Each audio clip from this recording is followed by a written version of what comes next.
그다음에 제가 미리 네, 말씀드리는데 반갑습니다. 예, 예. 여러분 주변이 누구야? 조용하시면 마이크를 켜서 저랑 같이 소통하는 강의가 되었으면 좋겠습니다. 누구 매니저? 아기 소리가 들리는 건 뭘까요, 이거? 마이크를 켜시면 훨씬 강의가 음. 원활하게 진행이 된다는 말씀을 제가 벌써 한 세 번을 드리는데 단 한 명도 마이크를 안 켜는 거 보니까 오늘 교육이 불안하다 이 생각합니다. 대표님, 여기 마이크를 켜고 온라인 그렇게 말을 강의는요? 해도 한 명도 안 변한다는 거예요. 그래서 제가 늘 여러분한테 변화하려고 하느냐, 뭘 도대체 변화하려고 하느냐. 강사가 이렇게 말을 하는데 마이크 한번 켜라는데 그걸 안 켜고 버틴다는 것은 변화에 대한 의지가 있을까 이런 생각도 해봤습니다. 아무튼 뭐 마이크 켜신 분들은 언제든지 대답을 같이 하면서 강의했으면 좋겠습니다. 저도 잠깐 제 인사를 드리면 저는 사에서 정치부, 경제부, 사회부 기자 생활을 10년 했고요.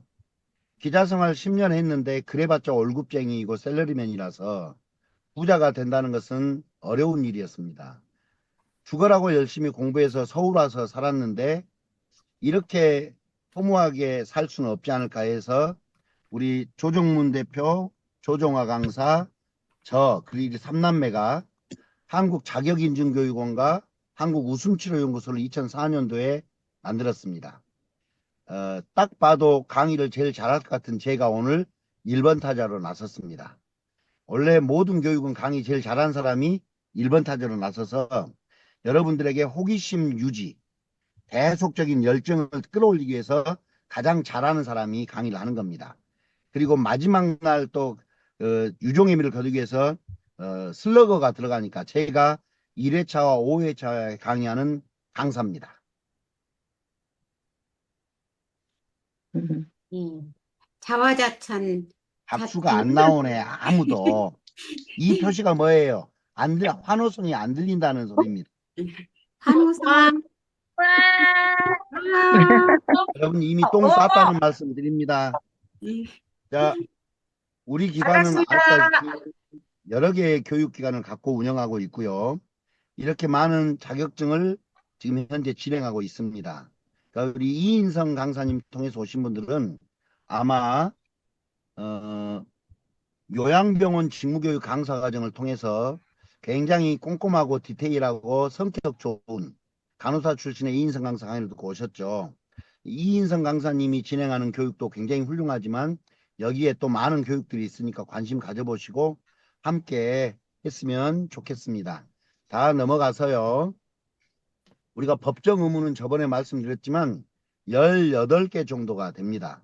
음, 4대 폭력 예방, 그리고 폭력과 관련해서 학교폭력, 가정폭력, 학대와 관련해서 노인학대, 아동학대, 직장 내에서 반드시 지켜야 될 괴롭힘 방지, 장애인식 개선, 그리고 개인정보, 산업안전, 응급처치, 그 다음에 생명존중, 자살 예방, 금연금주, 청년인권. 그러니까 여러분들이 이것들을 왜 우리는 법정 의무를 이렇게 한두 시간 만에 교육을 받고도 자격증을 드릴 수가 있느냐. 매뉴얼 교육이기 때문에 그렇다. 매뉴얼 교육이라는 것은 정의, 유형, 대응 방안 이 세 가지를 분류할 수 있으면 50% 이상 강의가 끝나는 겁니다. 그래서 여러분 물론 당연히 전문성이 있어야 됩니다. 노인학대가 뭔지, 응급처치가 어떻게 하는 건지, 안전관리가 뭔지, 산업안전이 뭔지 전문적인 내용을 알아야 되지만 실제 강의할 때의 스킬은 매뉴얼적이라는 겁니다. 왜냐하면 A라는 사람이 범죄 행위를 했는데 B라는 사람과 형평성에 맞지 않게 법리를 적용하면 안 되기 때문에 법리는 똑같기 때문에 매뉴얼적이다 이렇게 말하는 거예요. 그래서 여러분들 쉽게 이야기하면 그냥 교환을 드리면 읽고 와도 된다는 말씀을 드리는 겁니다. 왜? 그게 가장 안전하다는 거예요. 그래서 일단 우리 법정의무교육은 쉽다라는 말씀을 했고요. 두 번째는 짧은 강의 시간, 의무교육이기 때문에 굳이 길게 하지 않습니다. 기업에서. 짧게는 15분, 많게는 1시간 정도 주어지는 시간 동안 하는데 강의가 많고요. 종목이 많고 과목이 많다 보니까 한 기업에서 3개, 4개 과목이 동시에 들어갈 수도 있어서 좋다 이 말씀 드렸습니다. 그래서 법정 의무 교육은 굉장히 교육이 많다. 그 다음 법정 의무 교육은 굉장히 여러분들이 책임감이 요구됩니다. 예를 들어 내가 기업체 가서 강의를 했는데 그 기업에서 교육 다음 날 성희롱이 발생했다. 직장 내 괴롭힘이 발생했다. 이러면 정말 모양새가 빠지는 거죠. 그러니까 강사가 친절하게 하는 것이 전부가 아니다. 웃음치료 해서 웃지 않으면 냅두는 거예요. 리더십을 해서 성과가 나오지 않으면 냅두는 거예요. 그런데 법정 의무 교육을 받고 그 기업에서 괴롭힘 방지가 발생했거나 성희롱이 발생했거나 성폭행이 발생했거나 이러면 강사의 체면이 말이 아니죠. 그래서 저는 이렇게 말합니다. 대한민국에서 기회의 평등, 과정의 공정, 결과의 정의를 위해서라도 이것은 강사의 철학이 굉장히 중요한 겁니다. 내가 왜 법정 의무 강사가 되는지, 강사료는 적을지 모르나 다른 부분에 비해서 강사의 포지셔닝은 낮을지 모르나 강사에게 주어진 사회적 책무는 너무너무 중요하다 라는 말씀을 먼저 드리면서 법정 의무 교육을 시작하는데, 여러분 잠깐 이렇게 보시면 5대 법정 의무 이렇게 아까 묶어놨다고 했어요. 편의상 오늘 4대 폭력 예방을 합니다. 근데 기업에서는 4대 폭력 예방을 하지만 그들은 성희롱만 하고 옵니다. 오늘 우리도 마찬가지예요. 오늘 교육이 뭐냐, 4대 폭력이 있어서 성희롱, 성추행, 성매매, 성폭행하고 가정폭력이 있어요. 근데 실제로 성희롱만 다루고 디지털 성희롱까지 다룰 겁니다. 그러니까 이것을 편의적으로 묶어놓은 것이란 이야기예요. 예를 들어 우리 정경진 선생님이나 수영 김 선생님처럼 젊으신 분들이 초등학교에 간다, 중학교에 간다 그러면 성희롱 강의는 거의 없어요. 그럼 뭐가 있을까요? 학생들한테는 중학생, 고등학생은 자살 예방이 많겠죠. 흡연 금주, 흡연 예방이 많겠죠. 이렇게 묶어서 들어가는 거예요. 그러니까 요건 편의상 묶어놓은 것이다. 이렇게 이해하시면 되겠습니다. 아셨나요? 네. 네. 5대 법정 의무도 마찬가지다. 그렇다는 겁니다. 자, 이제 넘어가겠습니다. 쭉쭉. 자, 우리가 하는 교육은 4대 폭력부터 그다음에 직장 내 장애인식 괴롭힘, 갑질 예방, 개인정보, 산업안전, 그리고 플러스 금연금주 등 다양하게 월요일부터 금요일까지 여러분의 수요를 저희가 봐서 과목이 바뀔 수도 있다라는 점만 잠깐 말씀드리겠습니다. 오늘 교육은 한번 성희롱을 가지고 먼저 이걸 보여드릴 거예요. 성희롱을 가지고 어떻게 강의력을 높일 수 있는가. 첫 번째 기본입니다. 기본이란 뭘까요? 아까 매뉴얼, 정의, 유형, 대응 방안에 따른 매뉴얼 교육. 두 번째는 업의 특성을 집어넣어서 하는 강의 기법. 세 번째는 인권, 인간, 조직, 사회까지 집어넣어서 하는 강의 기법을 성희롱으로 수준별로 강의를 해보겠습니다. 이 말은 뭐냐면, 예를 들어 내가 기업체에 강의를 갔는데 일반 사원급 강의를 하는데 시스템을 고칠 수는 없는 거예요. 자기 일만 잘하면 되는 게 사원이지 않습니까? 그러면 사원에 맞는 강의 기법이 있어야 되겠죠. 예를 들어 중간 관리자, 과장, 차장, 팀장급은 소통의 역할이 굉장히 중요합니다. 임원과 직원의 가교 역할, 거기에 맞는 교수법이 필요하겠죠. 예를 들어 이사급 이상 임원들은요, 시스템을 바꿀 수 있는 분들이에요. 그러니까 좀 더 차별이 높은 강의를 할 줄 알아야 돼요. 우리가 법정 의무도 그냥 장애인 단체 아니면 그냥 일반 직원들 대상, 노동자들, 급식업체, 급식하는 여성 주부들 대상으로 할 때는 기본만 하셔도 됩니다. 그런데 CEO급들이, 국회의원급들이, 대학 교수들이 있는 자리에서 매뉴얼 교육만 하고 온다면 굉장히 우스꽝스럽죠. 그래서 제가 오늘은 성희롱을 가지고 3가지 기법을 한번 강의를 해볼 테니까 기대되신 분들은 와. 이럴 때 소리 하나 탁 하던데. 네. 오. 이것은 저만 할 수 있습니다. 넘어가겠습니다. 자, 그럼 직장 내 성희롱 예방 교육 한번 들어가 보겠습니다.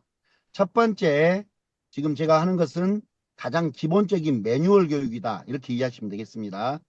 그러니까 가장 기본적으로 알아야 될 매뉴얼이란 뭐예요? 지식, 사실, 정보를 알아라는 이야기예요. 성희롱이 뭐지? 성희롱은 뭘로 이루어지지? 어떻게 성희롱이 이루어질까? 성희롱의 대응 방안, 성희롱에 관해서 알아야 될 가장 기본적인 것들을 아는 것. 이게 기본 강의예요. 직장 내 갑질 예방이 뭐지? 직장 내 장애인식 개선이 뭐지? 알아야 될 거 아니에요. 알아야 응용을 하니까. 그럼 첫 번째, 아는 단계. 여러분이 수준은 알아서 결정하는 건데 첫 번째 거 한번 해볼게요. 자, 직장 내 성희롱 예방 교육 첫 번째, 먼저 성희롱이란 이게 뭘까요? 한번 따라해 볼래요? 정의. 정의. 성희롱이 뭐지? 정의를 내려주라 이 말이에요. 그러면 성희롱이 뭘까 봤더니 이렇게 되네요. 눈으로 빨리 읽어보세요. 성희롱이 뭘까 읽었습니다. 자, 그러면 전경진 선생님, 성희롱이 뭐죠? 직장 내 다른 사람에게 성적인 모욕감을 주고 수치심을 주게 하는 그런 행위나 언어를 말한다고 금방 그 본 것 사이에 이걸 같습니다. 다 외우셨네요. 자, 여러분 아무리 우리가 이 법정 의무 교육이 매뉴얼이라고 해서 이걸 읽는다고 해서 이게 와닿지가 않죠. 아까 말했지만 그냥 읽고 온다면 내 철학, 좋은 세상 만들기에 맞지 않죠. 그럼 이걸 각인시키는 능력이 강의력입니다. 밑에 보면 사업주, 상급자 또는 근로자가 직장 내의 지위를 이용하거나 업무와 관련해서 뭐뭐뭐이 나옵니다. 근데 이렇게 읽어주면 사람들이 전혀 뇌리에 박히지 않죠. 왜요? 법정 의무교육의 가장 큰 어려움이 뭐냐? 한번 따라할까요? 법률 용어 시작. 법률 법률 용어. 법정에서 쓰지 않은 언어를 쓰고 있다는 이야기예요. 이분이 제 상급자입니다. 이런 말 잘 안 씁니다. 내 상사다. 성적 굴욕감이나 성적인 언동을 했다. 당신은 나에게 성적인 언동을 했어. 이런 말 안 쓴단 말이에요. 불응했다. 이런 말 안 쓴다는 이야기예요. 그래서 법률 용어를 우리말로 바꿔만 주면 훨씬 강의력이 세진다. 그럼 여기서 딱 핵심 용어만 여러분 빨리빨리 각인하는 거죠. 직장 내 성희롱이란 뭐예요? 어디에서? 직장에서. 직장, 뭘 가지고?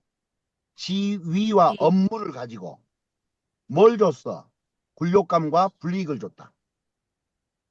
이게 직장 내 성희롱 예방의 정의입니다. 다시, 그러니까 여러분들이 이 교환을 저희가 드려요. 우리 연구소의 특징은 이 성희롱 예방 교육 교환이 10개 이상 드립니다. 여러분한테 맞는 교환을 여러분이 취사 선택해서 달달달 외우고 이것을 여러분 언어로 바꾸는 능력만 있으면 강의를 다 하는 거예요. 자, 다시 정리해 볼게요. 제 영어로. 직장에서 지위가 있어야 돼. 지위. 그다음에 업무와 관련해서. 그러니까 서로 바람난 것을 성희롱을 하지 않는다 이 말이에요. 지위와 업무를 통해서 굴욕감이나 수치감을 준 행위를 직장 내 성희롱 예방, 성희롱이다. 이렇게 표현한다. 그러면 따라하세요. 정의가 끝. 시작. 정의가 끝. 성희롱 예방 교육 3분의 1이 끝났어요. 쉬우면 박수. 네, 어려운가요? 그럼 다시 좀 더 구체적으로 말해주라. 그럼 이런 것들은 별개의 이제. 한번 보세요. 그때 너도 좋아했잖아. 이 말이 안 된다는 게 1번이에요. 피해자의 주관적 사정이라는 거야. 야, 분위기상 그런 거 아니야.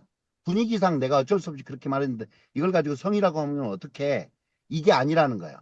누구 입장? 피해자의 입장이 있어야 된다. 두 번째, 사회 통념이에요.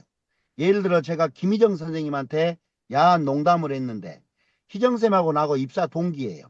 그럼 희정쌤이 충분히 새끼야 그만해 이렇게 할 수 있었잖아요. 그런데 그런 것이 전혀 없었다 그러면 이게 성희롱이 성립이 안 될 가능성이 높아요. 아까 말했죠. 지위와 업무라고.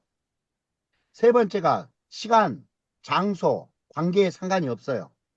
회사 내가 아니더라도 업무 시간이 아니더라도 전화를 해서 카톡을 해서 자꾸 성적인 농담을 했다. 성희롱에 해당된다. 그런데 뭐가 있어야 돼요? 굴욕감 이게 느껴져야 된다 이 말입니다.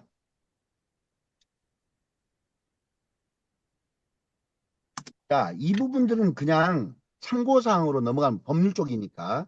자, 일단 넘어갈게요.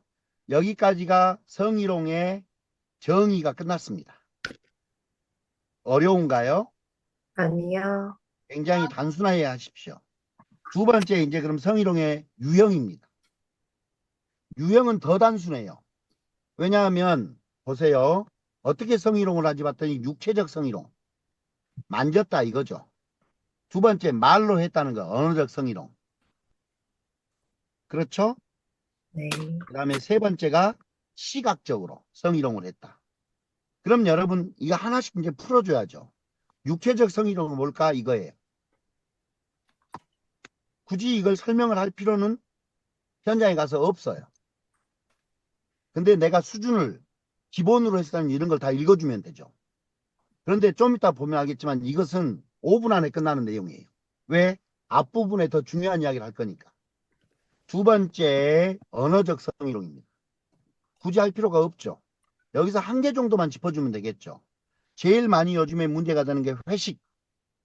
회식할 때 사장님 옆에 예쁜 사람 안 친다고, 젊은 사람 안 친다고 막 뭐가 하죠. 이런 것도 성희롱이다 이 말이에요. 그 다음 시각적 성희롱. 음란한 몸짓을 하거나 뭐 외설적인 책을 보여주거나 다 성희롱에 해당된다. 이렇게 보면 되겠습니다. 자, 유형 중에 이제 이런 게 또 재밌는 거예요. 방금 유형 신체적, 육체적, 그 다음에 두 번째가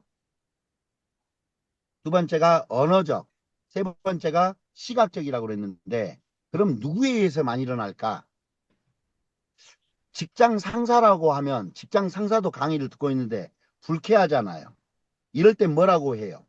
지위와 업무가 강할수록 성희롱자가 많다. 이렇게 말을 유연하게 돌려줘야죠. 그런데 재밌는 것은 요즘에는 상사만 그런 게 아니라 동료들끼리도 후배 직원도 성희롱의 대상이 될 수가 있다. 보시면 되겠습니다. 자, 성희롱, 지위와 업무를 핑계로 장소에 상관없이 회식 장소, 친목 장소 등에서 많이 일어난다.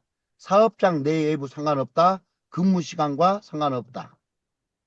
어디서 많이 일어날까 봤더니 첫 번째 회식.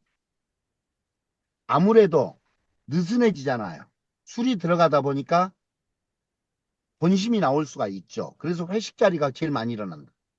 근데 재밌는 거 봐보세요. 두 번째가 어디서 많이 일어나요? 업무 시간 중에. 그래서 이 세상에는 변태 새끼들이 많다. 이렇게 보시면 되겠습니다. 그 다음에 개인적인 술자리도 은근히 많고 사내 행사도 많아요. 자, 제가 혹시라도 용어가 좀 셀 수 있습니다. 전라도에서는 연병아내가 뭔 말이에요? 오매 요 말이에요. 오매. 연병하고 자빠졌네. 이게 욕이 아니라 오매 이런 정도로 들어주십니다. 그 다음에 제가 여기서 가끔 욕을 할 거예요. 왜요? 저는 곱게 말해서 안 되는 조직. 욕을 해서라도 너네들이 그러면 안 된다고 말해주고 싶은 사람이에요. 그게 제 법정 의무 교육의 철학이에요. 말해서 안 듣는 놈들은 육두문자를 써서라도 그 조직에서 힘없고 빼겁고 줄없고 약한 사람들을 보호하려고 법정 의무를 하는데 강사가 어떻게 그런 욕을 함부로 하세요? 이건 내 철학하고 맞지 않기 때문에 그렇다라는 말씀 잠깐 드렸습니다. 3분의 2가 끝났습니다. 정의, 유형이 끝나버렸네요. 여기까지 혹시 어려운 거 있나요? 아니요. 지금 여러분 자신감을 심어드리는데 직장 내 성희롱 예방, 직장 내 갑질, 장애인식 개선, 학교폭력, 노인학대, 아동학대는 전부 이런 식으로 강의하면 됩니다. 벌써 6과목이 다 끝났다고 보면 되는 거예요.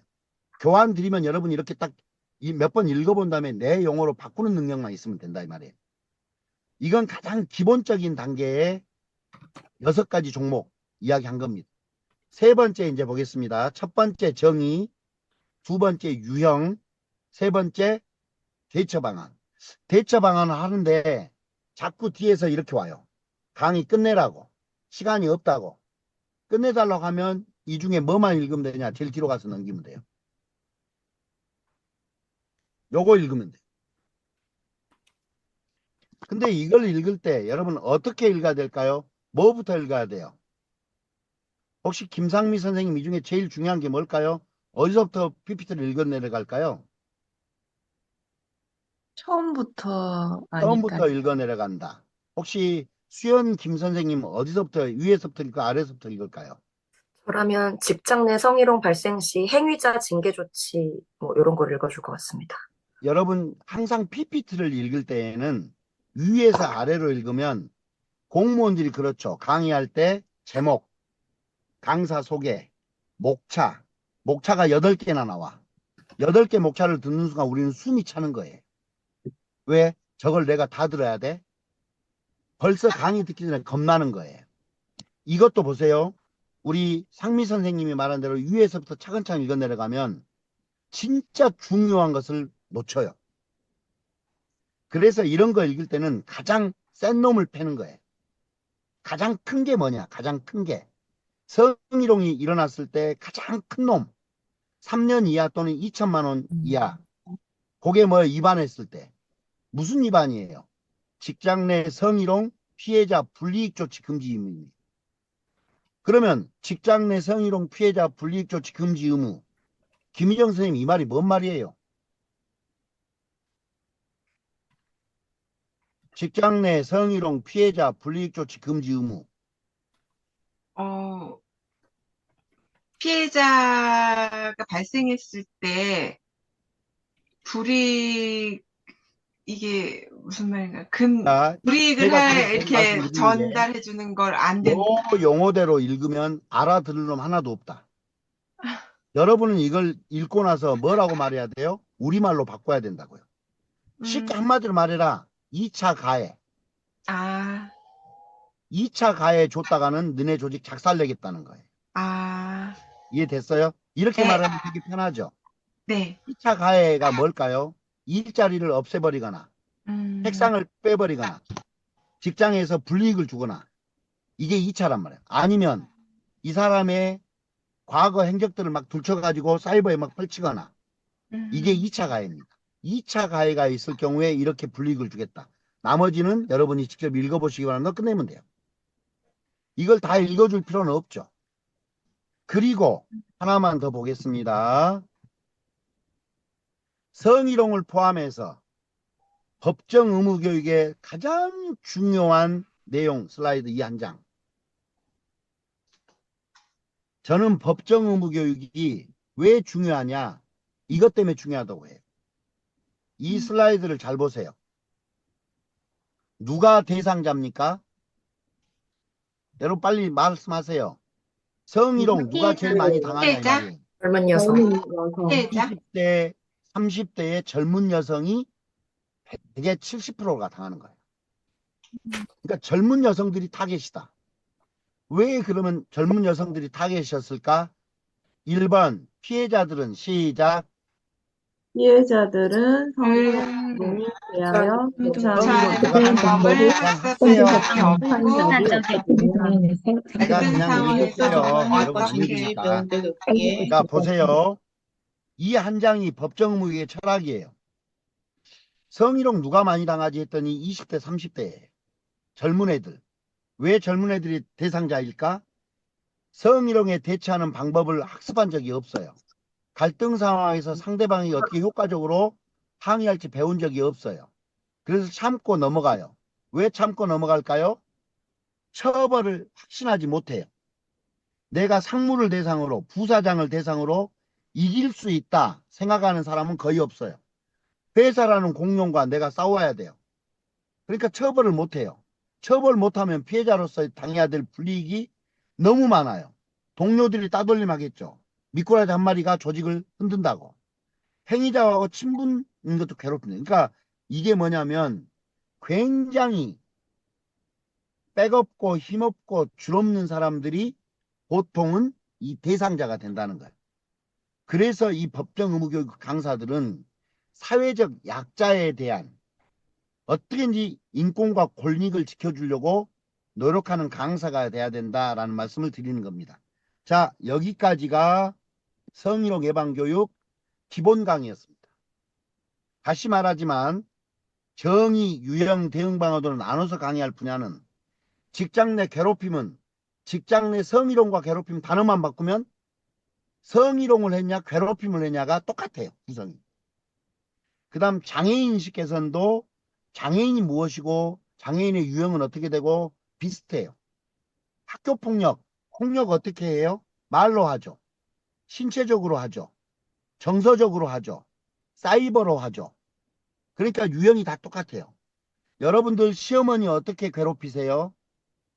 김수현 선생님, 시어머니 전화 와도 안 받아버리잖아요. 용돈 끊어버리잖아요. 그렇게 시어머니를 괴롭혔잖아요. 방임 방치. 정경진 선생님은 애한테 조용히 하라고 계속 악쓰고 있는데 아동학대 어떻게 하세요? 밥 안 줘버리잖아요. 경제적으로 공공시키잖아요. 신체적으로 때려버리잖아요. 정서적으로 학대하잖아요. 유형이 다 비슷비슷하다는 거예요. 그래서 여러분이 그래서 제가 말씀드리지만 아까 말했던 6가지 성희롱, 괴롭힘, 그 다음에 학교폭력, 아동학대 거의 유형이 똑같으니까 이렇게 한번 강의하는 거 보시고 나중에 교환 저희가 한 과목당 7개에서 10개씩 드렸을 때 여러분에게 제일 맞는 교환을 분리해서 조립하고 해체해서 여러분에게 맞는 강의를 하시면 되겠습니다. 자, 여기까지 한번 박수 한번 보낼게요. 물론 이런 것도 하는 게 좋겠죠. 근데 굳이 중요한 내용 아닙니다. 안 해도 된다 저는 그렇게 봅니다. 그러면 1차가 끝났습니다. 이제. 자, 이제 2차 보겠습니다. 2차. 예를 들어 여러분이 대학교 교수들 대상으로 강의하러 갔다. 유치원 선생님들을 대상으로 강의하러 갔다. 택시 기사님들 상대로 강의하러 갔다. 공무원들 상대로 갔다. 그러면 우리가 그냥 성희롱이 뭐지? 성희롱의 유형이 어떻게 나오지? 대응 방안이 어떻게 이것만 강의하고 오면 너무 수준이 낮아요. 다 아는 내용이잖아요. 그러면 강의를 듣는 사람들이 그래서 어쩌라고? 우리 조직에 성희롱이 있었냐고 이렇게 말한다는 거죠. 그래서 저는 여러분이 조금 더 한번 뇌피셜 내가 교수 집단의 강의를 가면 대학교 교수들 학교, 대학교 캠퍼스는 성희롱이 많이 일어날까? 택시기사와 버스기사는 누가 더 성희롱이 많이 위험에 노출되어 있을까? 경비원 아저씨들은 성희롱의 위험에 노출될까? 이런 것들에 대해서 공부를 해봐라는 거예요. 요게 그런 겁니다.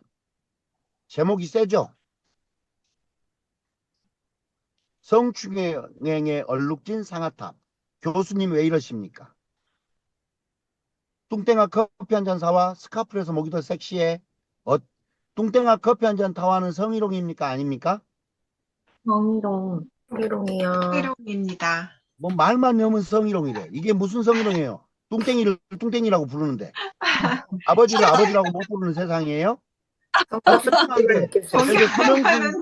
서명수 외모비야. 지금 70대인데요. 할머니 커피 좀 타줘. 그럼 이게 성희롱이요? 뚱땡이한테 회심이 들어서요. 됐어요. 뚱땡이를 뚱땡이라고 부르지 뭐라고 불러요 그러면. 이것은 성차별입니다. 그러면 스카프에서 아이고 너무 예쁘네요 이러면 성희롱이 아닌데 특정한 신체 부위를 지정했어요. 목이 더 길고 섹시하네. 왜 제가 이것을 앞에다 넣었을까요? 대학 교수들이니까 이론적인 근거를 주려고 장치를 해놓은 거예요. 그러면 자 이렇게 되죠. 저는 이제 이게 제목이 더 세요. X가 뭐가 들어갈지는 알겠죠. 지옷 오시옷입니다. X 잘못 놀다가 인생 X 된다라고. 그러면 다시 아까 방금 그거예요. 여성성을 부각시키는 언어를 쓰면 성희롱이다. 피해자가 굴욕감을 느꼈는지가 잣대가 된다. 그 다음 이런 거예요. 성희롱의 역사를 잠깐 보여주는 거예요. 왜 이걸 하죠? 교수 집단이니까 이론적인 근거를 중시할 것이다. 성희롱이 뭐지 이렇게 들어가는 것보다 성희롱이 양성평등에 아니면 직장 내 성희롱 예방이 언제 시작했는지 이런 것들이 중요해요. 이 지난해 국회의원 중에 서울대 조교 우모 교수가 있어요. 부천 성희롱 사건.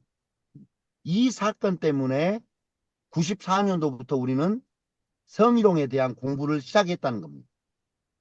자, 그리고 자, 다시 대학교 캠퍼스. 니네 대학이 성희롱이 많냐 적냐를 한번 봐보자 했을 때 이런 거예요. 앞으로 나를 오빠라고 부르면 F를 주겠다. 여러분 저한테 오빠 한번 불러봐 주실래요? 시작. 싫어요. 아빠! 똑같아. 이런 거예요. 그 다음 또 보시면 많은 자료들이 있어요. 또 보시면 제가 굳이 안 읽습니다. 또 보시면 정말 말도 못하게 많이 나와요. 왜 이런 일이 벌어질까? 그런데 대부분이 참고 넘어가요. 왜 참고 넘어갈까요? 향후 불이익이 두렵다는 거예요. 그럼 이게 가장 큰 내피셜이에요. 왜 캠퍼스는 불이익을 두려워할까? 그 불이익이 뭘까요? 학점.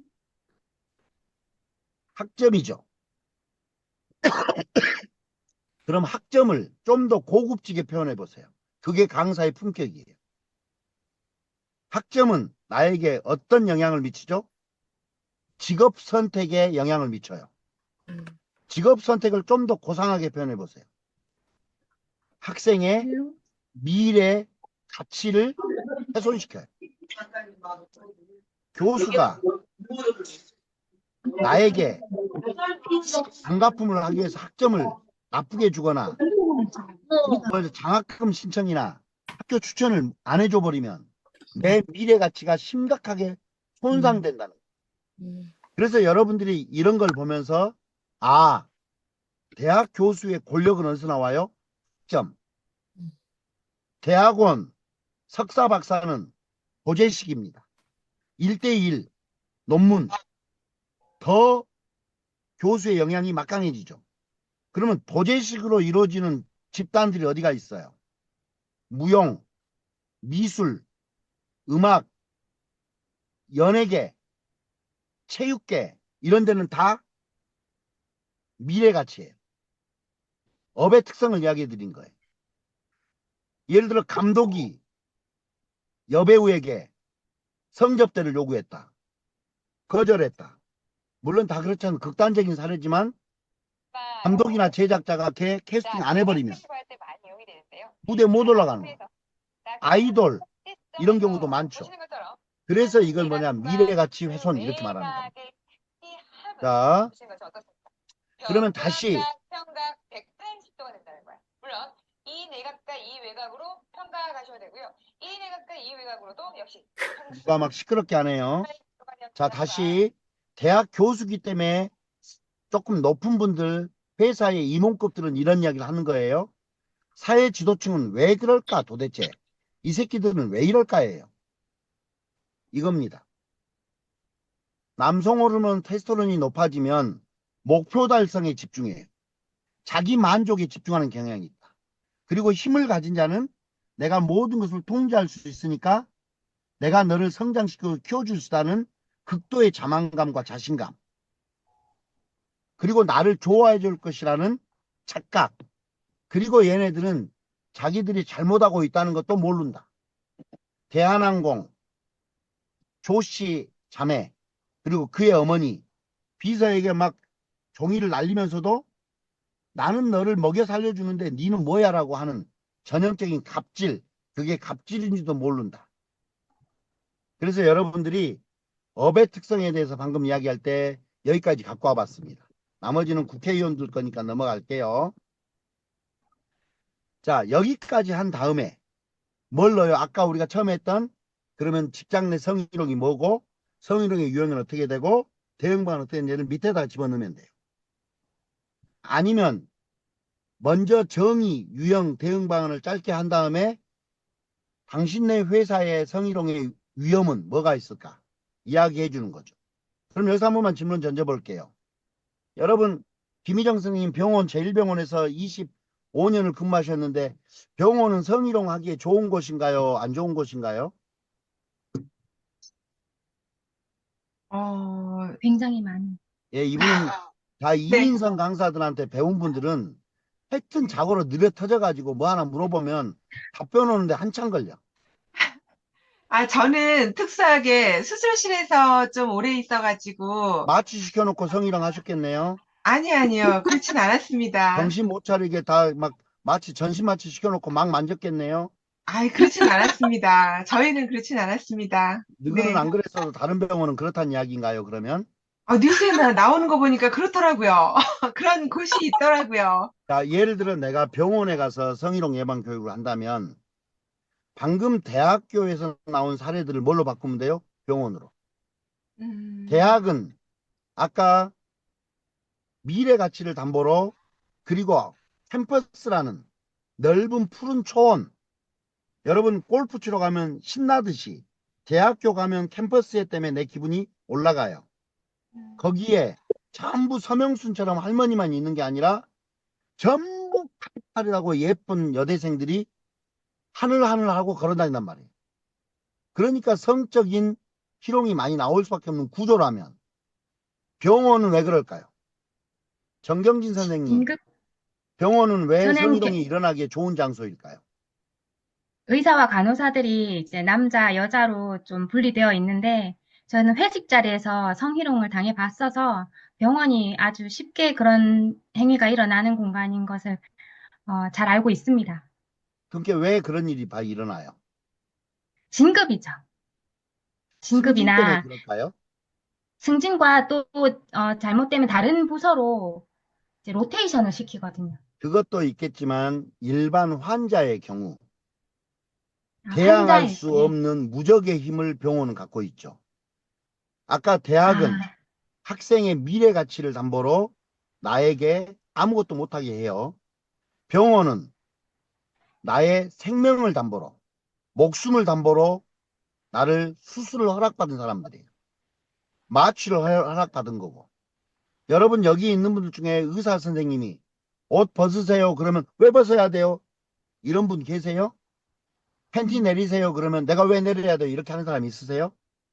병원은 막강한 생명에 대한 고난을 위임받아서 우리를 하기 때문에 너무나 쉽게 알몸을 벌 수가 있는 형태라는 거예요. 그리고 방이 많고 1대1로 만날 수 있는 시간이 많다 보니까 자칫 잘못하면 성희롱적인 행위의 유혹에 넘어갈 수 있다. 다시 생명이에요, 생명. 그러면 검찰, 경찰 이런 조직은 뭘 담보로 성희롱을 할 수 있을까요? 바로 공권력입니다. 공권력을 담보로 내 신체적 구속을 할 수가 있는 거예요. 영화계는요, 캐스팅을 담보로. 그러니까 여러분들이 이런 생각을 빨리빨리 해보세요. 이 조직의 가장 위험한 게 뭘까? 그리고 가장 큰 힘이 뭘까? 행정부, 즉 공무원, 행정공무원들은 뭘로? 예산이죠. 예산을 담보로, 돈을 담보로, 지역 개발을 담보로 이런 거예요. 그러니까 여러분이 빨리 보세요. 그러면 여러분 지하철, 버스, 택시, 대중교통 중에 가장 성희롱에 위험한 사람이 누굴까요? 택시, 대중교통이나 지하철은 많은 사람들이 있기 때문에 위험하니까 조금은 경각심이 있겠죠. 근데 택시는, 그러니까 여러분 이게 업의 특성을 제가 계속 말씀드리는 거예요. 택시는 그렇다는 게 아니라 그런 유혹이 있다. 예를 들어 여러분이 택시를 탈 땐 좀 피곤할 때 타요. 술 한잔 했을 때 타겠죠. 그런데 이 택시기사가 뒤에 분이 너무 마음에 드니까 갑자기 흑심을 품고 만졌는데 자, 어라, 반응이 없네. 위험한 생각을 할 수가 있는 거예요. 그러니까 여러분이 혹시 택시기사 간다. 그러면 여러분들이 어떤 것에 유혹에 넘어갈 수 있을까? 한 번의 판단착오로 인생 골로 간다. 이것이 뭘까를 찾아내는 거예요. 그러면 대기업과 소기업은 어디가 더 성희롱이 많을까요? 기억? 대기업이 당연히 많겠죠. 사람이 많으니까. 근데 거기는 시스템에 의해서 통제가 되죠. 소기업은요. 예를 들어 우리가 몇 명 모이면 한 5명이 20년을 같이 일했어요. 제가 서명수 선생님 자꾸 놀려 먹잖아요. 할머니라고. 이제 저분은 애기도 못 낳아요. 이런 농담을 해도 20년을 봐왔기 때문에 그냥 넘어가는 거예요. 그러려니, 그러니까 소기업은 가정적이고 가족적인 분위기 때문에 되게 농담이, 성적인 농담이 일어나도 되는데, 이런 특징들, 소기업은 왜, 대기업은 왜, 그 다음에 기업체는 왜, 관공서 이런 것들 업의 특성을 알고 그 업의 특성을 먼저 말하고 성희롱의 정의를 말할지, 아니면 성희롱을 먼저 가르쳐주고 당신의 업의 특성을 뭘지 이렇게 강의를 하면 꽤 성공적인 강의가 된다. 계속 말하지만 학교폭력, 직장 내 괴롭힘, 장애인식 개선이 다 이런 식으로 강의하는 거예요. 당신네 기업, 반도체 회사는 장애인 고용률이 어느 정도 되는데 자동차는 어떻게 되더라? 왜 반도체는 장애인 고용률이 이렇게 떨어질까? 이런 특징들을 조금씩 곁들여 드리면 수준 높은 강의가 된다. 이 말씀을 드리는 겁니다. 자, 넘어갈게요. 이번에는 인권과 인간 파트까지 넘어가 보겠습니다. 자, 제목이 달라지죠. 건강한 공동체를 위한 성희롱 예방 교육. 아까는 X 잘못 놀리다 인생이 X 된다고 그랬어요. 근데 이것은 건강한 공동체예요. 그러면 다시 볼게요. 그림 마음에 드세요? 아니요. 네. 성희롱 왜 해야죠? 교육을? 정경진 선생님, 성희롱은 왜 해요? 기업이? 성희롱이 일어나지 않게 하기 위해서. 혹시 김상미 선생님, 성희롱은 왜 할까요? 기업이나 관공서에서?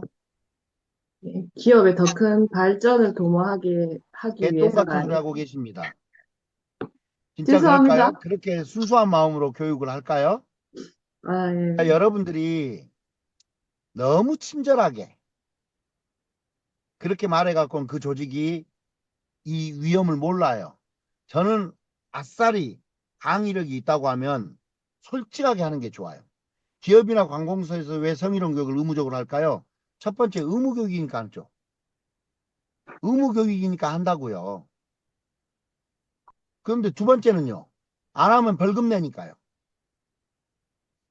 그러면요. 귀찮잖아요. 감사 들어올 거고.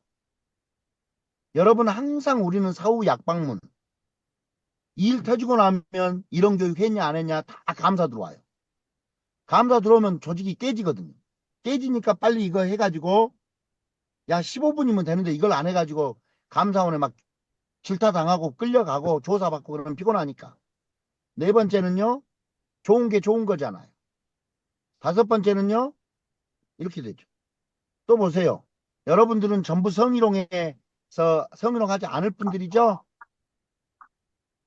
대답들 하세요. 네. 네. 정직하게 살아갈 분들이죠? 네. 네. 위협하지 않는 분들이죠? 네. 네. 근데 꼭 있어요. 진짜 있다고요. 반드시 있어요. 가끔은 나도 내가 모를 때가 있어요. 나도 한 번은 해보고 싶어요. 인생에서. 여러분 지금 사시는 남편분이랑 행복하신가요? 네. 너무 만족스러우신가요? 네. 네. 단 한 번도 차은우가 지나가면 눈길 안 돌릴 자신 있나요? 그러니까 미안하지만 여러분들도 이런 마음을 갖고 있어요. 제가 이 말씀을 드린 이유는 진짜 조직에서 내가 강의로 이길 수 있다면 나는 아싸리 이렇게 솔직하게 말해요. 대학교 교수한테. 교수님들 오늘 교육 받는데 이런 교육 왜 받아요? 그러면 아까 우리 김상미 선생님처럼 좋은 대학, 건전한 대학, 발전하는 대학, 지식이 젖꿀처럼 흘리는 상아타 맞는다고 그러면 개똥 같다고 그래요. 저는 이렇게 말해요. 교수님 중에도 다 전문가이시고 베테랑이지만 성희롱 안 걸리면 좋다. 바람 피워도 안 걸리면 좋다. 이런 생각 갖고 있잖아. 이렇게 말하면 그분들이 저에 대해서 동조를 해요. 그러면서 강의가 법정 의무 교육인데 폭발적인 반응이 나와요.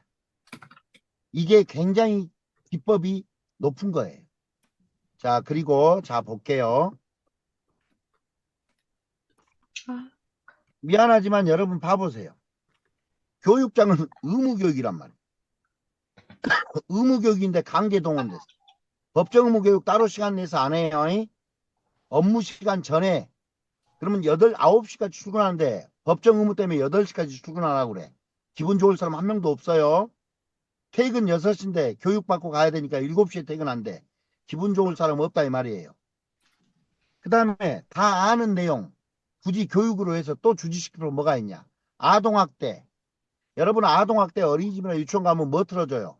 맨날 뉴스에 나오는 학대 사진들. 노인학대 막 어머니 막 맞는 영상 틀어주고 그래요. 그거 보면 기분 엄청 더럽습니다. 교육생들에게 굳이 기분 더러운 강의를 왜 합니까? 세 번째, 실제 교육을 하는데 그 안에 가해자와 피해자가 있어요. 그럴 수도 있다 이 말이에요. 직장 내 괴롭힘 당하고 있는 부하와 괴롭힘을 하고 있는 상사가 교육을 듣고 있을 수 있으니까 조심하셔야 돼요. 몰랐던 내용 알면 괜히 메스꺼워요. 내가 이게 성희롱이 아니라고 생각했어. 근데 알고 보니까 이게 성희롱이야. 그러면 굉장히 불쾌하죠. 이런 거라는 겁니다. 자, 넘어갈게요. 그러면 하나만 볼게요. 행위자는 이렇게 돼요. 폐가망신. 성과 관련된 사건 사고는 어디다가 하소연할 데가 없어요. 미안하지만 경제사범은 우리 가족 먹여 살리기 위해서 조소방이 그랬나 보다 이해해요. 폭력은 저 새끼 원래 그러니까 건들지 마 이래요. 근데 성과 관련된 사건은 가장 추접스러운 사건으로 해요. 예를 들어서 몸캠 아니면 섹스 영상 이런 것들이 돌아다닌다. 여러분 부끄러워서 어떻게 살아요? 그래서 굉장히 지저분하다고 말해요. 그리고 결국은 한순간에 쌓은 공덕, 평생 쌓은 공덕이 하루아침에 확 무너지는 거예요. 나의 비뚤어진 성의식과 엄밀히 말하면 많은 부분을 차지하는 게 변심입니다. 그래서 이것 때문에 평생 쌓았던 공덕이 한순간 무너지니까 조심해라 이 새끼야 이 말입니다. 제가 일부러 욕을 했습니다. 조심해라 이 새끼야 이 말이에요. 그러면 피해자는요. 아까 우리가 피해자가 가장 큰 벌이 뭐였어요? 2차 가해였어요. 직장에서는 절대 2차 가해 하지 말라고 법으로 정해놨단 말이에요. 근데 여러분 2차 가해 안 할까요? 아까 20대 30대가 가장 대처 방안을 모르니까 많이 건든다고 그랬습니다. 그러면 혹시 김희정 선생님 이제 갓 들어온 간호사가 우리 병원의 최고 집도의한테 성희롱을 당했다고 고소장을 냈어요. 누구 편 들어주실래요? 간호사 편을 들어야죠. 진짜 저는 나쁜 개인적으로 사람이에요. 의사 편을 들어요? 피해자 아니요. 편 안 들어주고요? 간호사 편.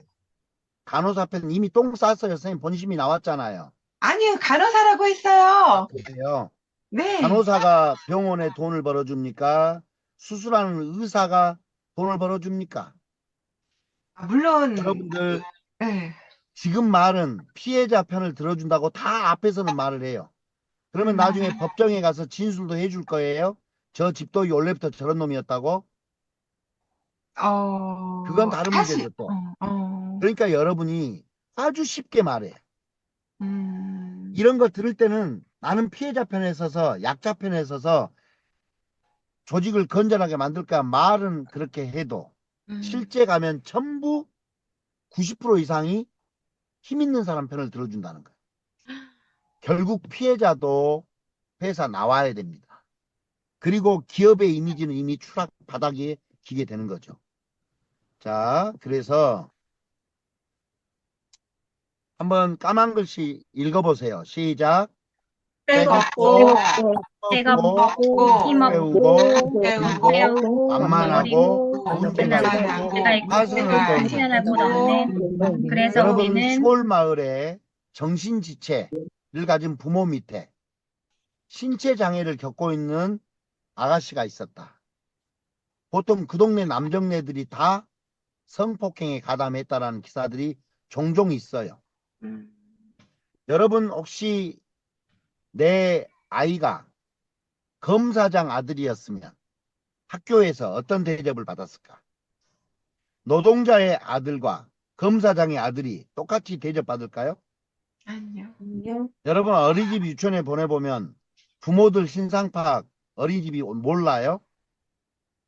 결국은 이런 거예요. 제가 법정 의무교에서 말하는 철학이라는 게 이런 거예요. 사회적 약자에 대한 배려다. 그래서 사회적 약자에 대한 옛날 같으면 시대에 그 정도 농담은 통용됐어요. 아이들 머리 쓰다듬는 것은 예쁘다는 표현이었어요. 근데 요즘에는 다 위험해요. 세상이 바뀌었다는 거죠. 의식주가 해결이 되고 나서 높은 도덕적인 문화를 만들어야 된다는 인식이 생겼어요. 그리고 사회적 약자에 대해서 할 수 있는 사회적인 처방을 내리자는 것이 법정 의무교육이니까. 시간은 짧을지 몰라도 강사로는 낮을지 몰라도 여러분이 이 정도의 책임감을 갖고 강사가 되셔야 된다. 이 말씀을 드리는 겁니다. 자, 네 번째 단계. 지금 제가 말하는 것은 여러분 이제 이걸 섞는 거예요. 다시 말하지만 첫 번째 했던 정의 유형 대응 방안, 업의 특성, 그다음에 방금 요 세 가지 중에 여러분이 할 수 있는 한 묶어서 해보라는 거예요. 그럼 마지막 단계 한 번만 더 볼게요. 조직과 사회. 위드유 사건, 미투 사건 여러분 많이 보셨을 겁니다. 검사, 연극계, 영화계 굉장히 많은 사건들이 지나갔습니다. 그 정점에 대통령에 가까웠던 안희정. 안희정은 위계와 유력에 의한 성폭력이었을까요? 아니면 서로 사랑하는 불륜이었을까요? 이 사건이 뭔지를 모른다. 그러면 법정 의무 교육 하지 마세요. 세상에 관심이 없는 사람들이 법정 의무 하면 안 된다는 거예요. 가장 최신 자료, 가장 최신 뜨겁게 달군 뉴스들, 최신 정보가 강의 교환으로 들어와야 됩니다. 근데 이런 것도 모르는데 내가 무슨 세상을 바꾼다고 사회적 약자를 한다고 그러냐. 그러니까 신문 이런 거 잘 봐야 돼요. 자, 이런 사건들이 위드유 사건 미투 때 터진 거고요. 그런데 재밌는 것은 이렇게 됐어요. 펜스룰로 변해버렸어요. 어떤 힘에 의해서인지 모르지만 위드유 사건이 여성의 인권, 여성의 양성평등, 대한민국에 빈번하게 퍼져 있는 성적 오해들 이런 것들을 개선하는 문화로 갔으면 참 좋았을 텐데 오히려 이렇게 됐단 말이에요. 남자끼리 여자끼리. 아야 여자들 회식 부르지도 마. 쟤네들 불러놓고 괜히 나중에 엄한 소리 나와. 아야 여성들 아예 뽑지도 마. 아니면 남자들 뽑지도 마. 그냥 우리끼리 해.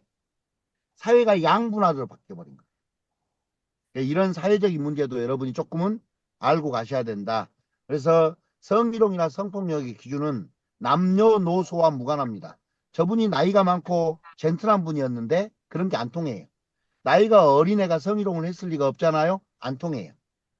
그리고 이런 일들은 피해자가 주도하는 거예요. 가해자 입장에서 해설이 안 돼요. 피해자의 굴욕감과 업무적인 차별 여기에 근거해서 보셔야 된다. 피해자에게 느낌 강요. 경찰이나 이런 데 진술 가서 보세요. 그때 느끼셨다면서요. 좋으셨다면서요. 대책을 바로 신고 안 하셨잖아요. 어머 일어날 때 웃고 일어나네. 이런 진술 굉장히 많습니다. 여러분 저는 기자 생활하면서 경찰서 출입 많이 했고요. 이런 사건 한번 터지면 얼마나 고생하는지요. 예를 들어 성희롱 성폭력을 당했다.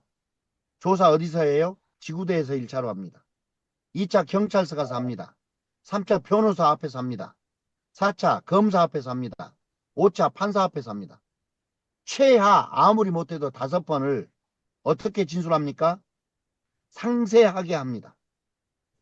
아주 디테일하게 합니다. 거기에서 진술이 번복된다 그러면 피해자한테 그걸 돌려요. 아직까지 가해자가 지위와 업무를 통제하고 있으니까 그쪽 힘이 세다는 거예요. 일관된 진술이 안 된다. 그때는 삽입해서 피스톤을 했다면서. 이금을 안 했다고 하네? 지퍼를 먼저 내렸다면서 단축 끊는 거 이런 식으로 순서나 이런 것들이 착오가 있으면 굉장히 피곤해요. 그러니까 한번 생각해 보세요. 아이가 이런 일을 당했을 때 살아갈 수 있겠는가? 학교폭력을 당한 아이에게 조사를 합니다. 학교에서, 선생님 앞에서, 교장 앞에서, 학부모 앞에서, 경찰서에서, 검사한테, 판사한테, 동료들한테 오른발을 맞고 왼발을 맞고 왼쪽 복부를 맞고 등을 맞고 채찍으로 맞고 뺨을 때리고 몇 방을 하루에 50방을 맞은 이야기를 다시 해야 된다면 돌아버리지 않겠습니까? 피해자에게 느낌 강요 절대 안 된다는 거예요. 그리고 명망가들이 이런 일에 동참을 해줘야 돼요. 그래야 세상이 변하는 겁니다. 중요한 것은 권력관계입니다. 상하, 그걸 우리는 위계위력이라고 합니다. 두 번째, 이 일로 인해서 미래적인 직업 가치가 훼손된다.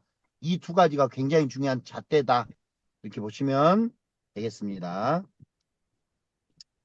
나머지는 다른 내용이니까 넘어갈게요. 우리가 이렇게 성희롱을 몇 단계로 봐봤습니다. 나는 그냥 편하게 할래요. 그러면 아까 처음 했던 대로 정의, 유형, 대응 방어만 하십시오. 나는 조금 더 그 조직사회에 대해서 이야기하고 싶어요. 그러면 업의 특성을 공부하신 다음에 업에 맞는 내용들을 조금 발췌해 갖고 가세요. 중학생이 학교폭력이 맞냐? 고등학생이 맞냐? 초등학생들이 맞냐? 요즘은 초등학교 4학년, 5학년이 가장 학교폭력의 대세입니다. 중2 사춘기보다 5학년, 4학년이 더 학교폭력이 많아요. 왜요? 촉법 소년. 그러니까 이런 것들이 그 나이에 맞는, 그 직업에 맞는, 그 상황에 맞는 내용을 공부를 해갖고 강의를 가는 것은 완전히 내용이 다르다는 거예요. 그래서 그걸 잠깐 말씀드렸습니다. 여기까지 우리가 성희롱에 대한 강의를 했는데 혹시 궁금한 거 있나요? 자, 그러면 다음은 가장 많다는 요즘에 잠깐만요. 제가 좀 컴퓨터 좀 만들게요. 아이고.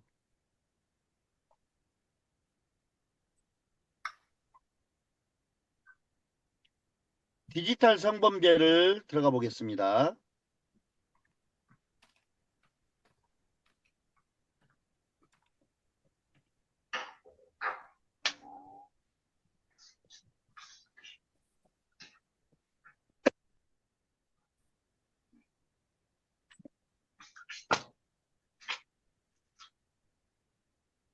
성범죄는요, 학교나 이런 데서 반드시 해달라고 하는 분야예요. 그러니까 성희롱 따로, 디지털 성범죄 따로예요. 근데 디지털 성범죄가 오히려 학교라든가 이런 데서 많죠. 요즘에 여러분 푸사 잘 안 어울립니다. 뭐 때문에요? 딥페이크? 딥페이크. 얼굴 합성해버린다는 이야기예요. 그런 게 디지털 성범죄도 한번 볼까요? 자, 이런 단어 들어봤나요? 일탈계라는 단어, 그루밍, 딥페이크 이런 단어 들어본 적 있나요? 성착취. 자, 이거 그냥 읽고 넘어가면 될 것 같아요. 이렇게 디지털 성범죄를 나타내는 말입니다. 디지털 성범죄, 일반 성범죄와 차이점이 뭘까? 디지털 그루밍이라는 게 뭘까? 엠번방 사건이라고 들어보셨습니까? 성착취물. 무엇을 우리는 디지털 성범죄를 통해 배우게 될까요? 가해자나 피해자가 되지 않기 위해 정확한 개념을 배워야 됩니다. 그러면 첫 번째, 호기심에 그냥 봤을 뿐이에요. 그냥 링크만 눌러봤어요. 비밀방에 모여서 재미로 한 거예요, 우리끼리. 그냥 우리끼리 대화한 거예요. 이게 그렇게 큰 범죄가 될 줄 몰랐어요. 이렇게 말한단 말이에요. 근데 한번 여러분 생각해 보세요. 왜 괴롭힌 사람들은 처벌이 약하지?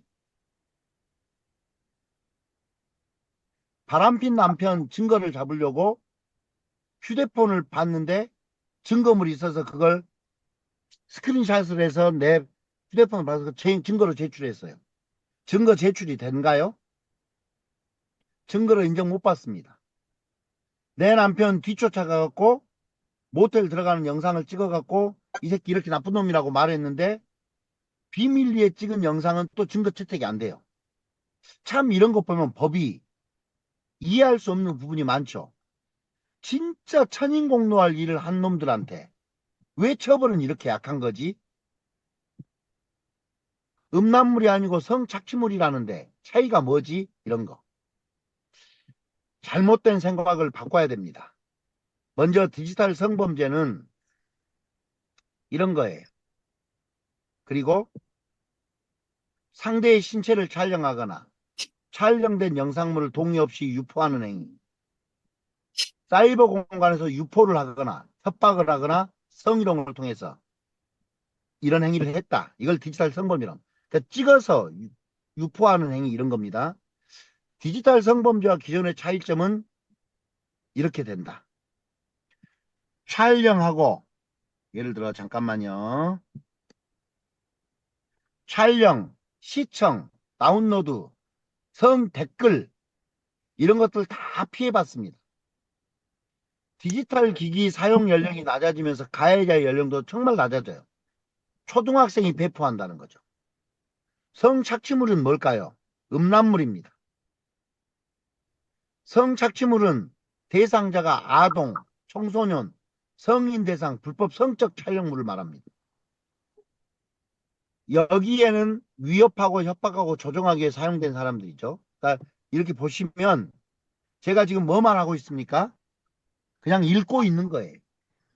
여기에 좀 더 여러분이 경각심을 드러내고 싶다면 초등학생한테 가서 한다. 중학생한테 한다. 대학생한테 한다. 아까 잠깐 이야기했죠. 업의 특성. 최근 초등학생이 이걸 해서 인생이 어떻게 되었는지. 엠번방 사건으로 그 미친놈이 몇 년을 받았고 인생의 사회에서 완전 어떻게 됐는지. 이런 것들에 대한 자료는 여러분이 좀 더 수집을 해서 실감나게 강의하는 거예요. 요건 가장 기본적인 내용만 제가 보여드리는 겁니다. 자, 그 다음 빨간 마우라 사건.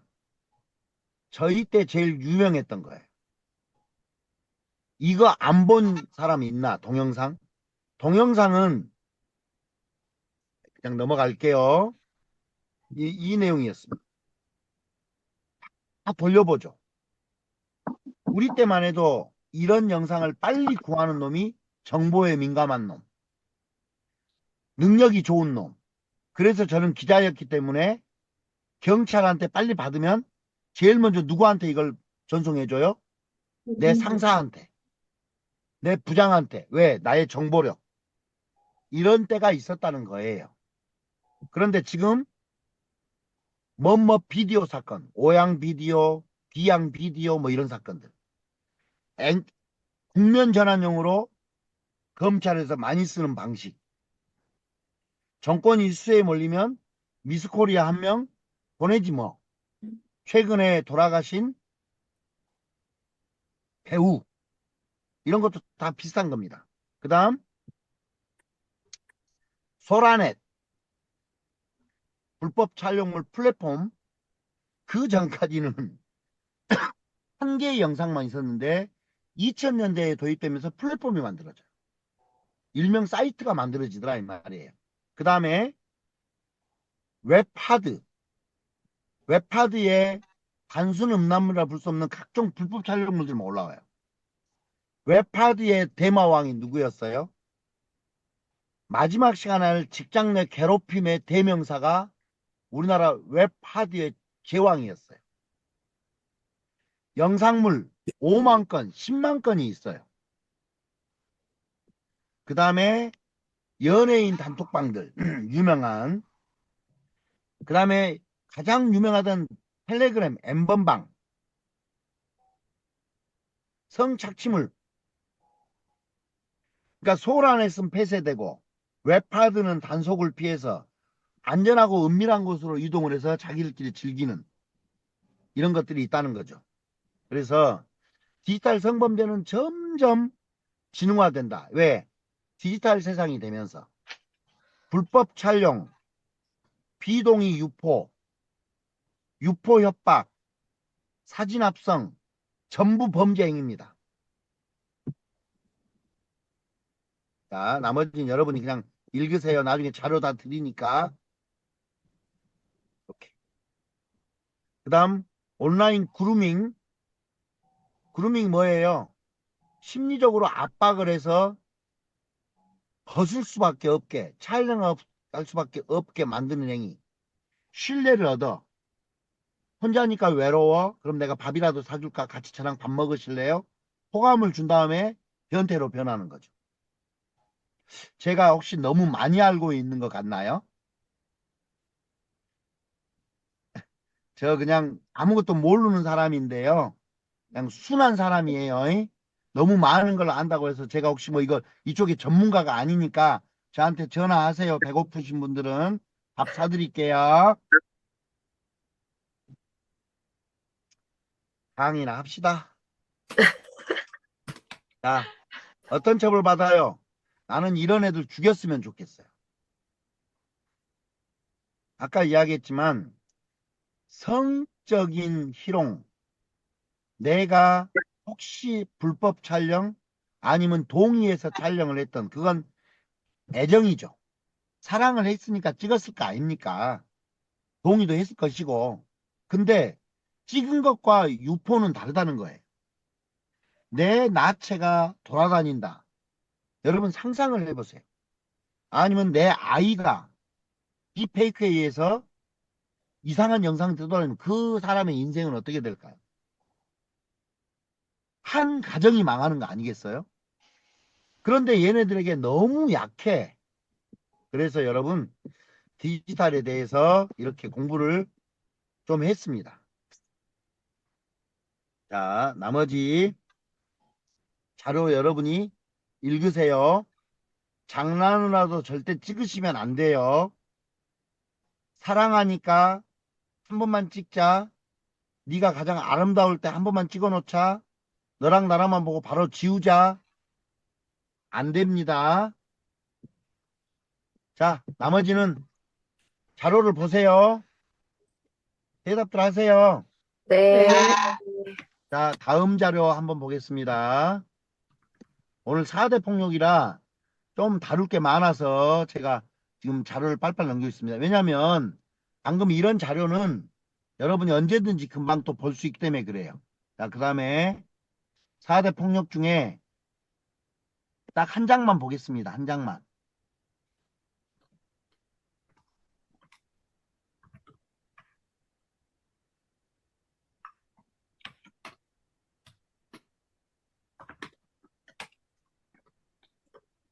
잠깐만요.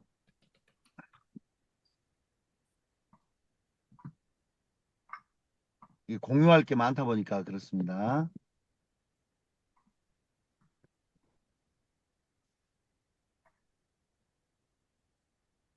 자, 이제 성 쪽에 관련해서 아까 우리가 4대 폭력이 성희롱, 성폭력, 성매매, 가정폭력이었는데 4대 폭력을 실은 다 하지는 않습니다. 가면.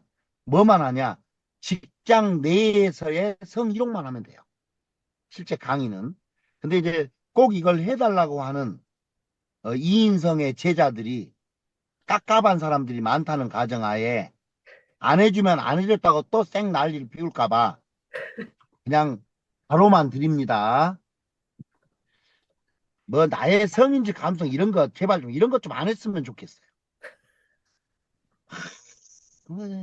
이런 거 체크해봐라 뭐하라. 체크 제대로 합니까? 다 가면 쓰고 직장생활 하는데. 성폭력이 뭐예요?